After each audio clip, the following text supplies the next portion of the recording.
शिव पुराण रुद्र संहिता प्रथम खंड 20वां अध्याय। भगवान शिव का कैलाश पर्वत पर गमन। ब्रह्मा जी बोले, हे नारद मुनि, कुबेर के कैलाश पर्वत पर तप करने से वहां पर भगवान शिव का शुभ आगमन हुआ।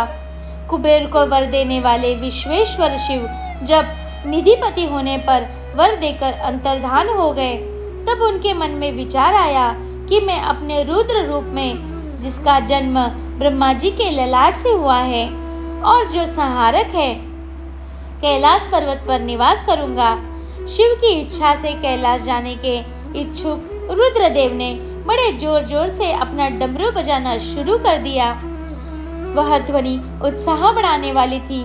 डमरू की ध्वनि तीनों लोकों में गूंज रही थी। उस ध्वनि में सुनने वाले को अपने पास आने का आग्रह था। उस डमरू ध्वनि को सुनकर ब्रह्मा, विष्णु आदि सभी देवता, ऋषि मुनि, वेद शास्त्रों को जानने वाले सिद्ध लोग बड़े उत्साहित होकर कैलाश पर्वत पर पहुंचे। भगवान शिव के सारे पार्षद और गणपाल जहां भी थे, वे कैलाश पर्वत पर पहुंचे। साथ ही असंख्य गणों सहित अपनी लाखों करोड़ों भयावनी भूत प्रेतों की सेना के साथ स्वयं शिव जी भी वहां पहुंचे। सभी गणपाल सहस्त्र भुजाओं से युक्त थे। उनके मस्तक पर जटाएं थी। सभी चंद्रचूड़, नीलकंठ और त्रिलोचन थे। हार, कुंडल, केयूर तथा मुकुट से वे अलंकृत थे। भगवान शिव ने विश्वकर्मा को कैलाश पर्वत पर निवास बनाने की आज्ञा दी। अपने व अपने भक्तों के रहने के लिए योग्य आवास तैयार करने का आदेश दिया। विश्वकर्मा में आज्ञा पाते ही अनेकों प्रकार के सुंदर निवास स्थान वहां बना दिए। उत्तम मुहूर्त में उन्होंने वहां प्रवेश किया। इस मधुर बेला पर सभी देवताओं, ऋषि मुनियों और सिद्धों सहित ब्रह्मा और विष्णु जी ने शिवजी व उमा का अभिषेक किया। विभिन्न प्रकार से उनकी पूजा अर्चना और स्तुति की। प्रभु की आरती उतारी। उस समय आकाश में फूलों की वर्षा हुई।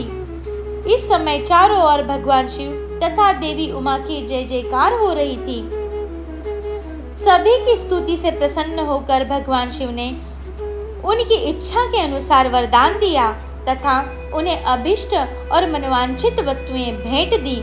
तत्पश्चात भगवान शंकर की आज्ञा लेकर सभी देवता अपने अपने निवास को चले गए। कुबेर भी भगवान शिव की आज्ञा पाकर अपने स्थान अलकापुरी को चले गए। तत्पश्चात भगवान शंभु वहां निवास करने लगे। वे योग साधना में लीन होकर ध्यान में मग्न रहते। कुछ समय तक वहां अकेले निवास करने के बाद उन्होंने दक्ष कन्या देवी सती को पत्नी रूप में प्राप्त कर लिया। देवर्षि अब रुद्र भगवान शिव सती के साथ वहां सुखपूर्वक विहार करने लगे। हे नारद, इस प्रकार मैंने तुम्हें भगवान शिव के रुद्र अवतार का वर्णन और उनके कैलाश पर आगमन की उत्तम कथा सुनाई है।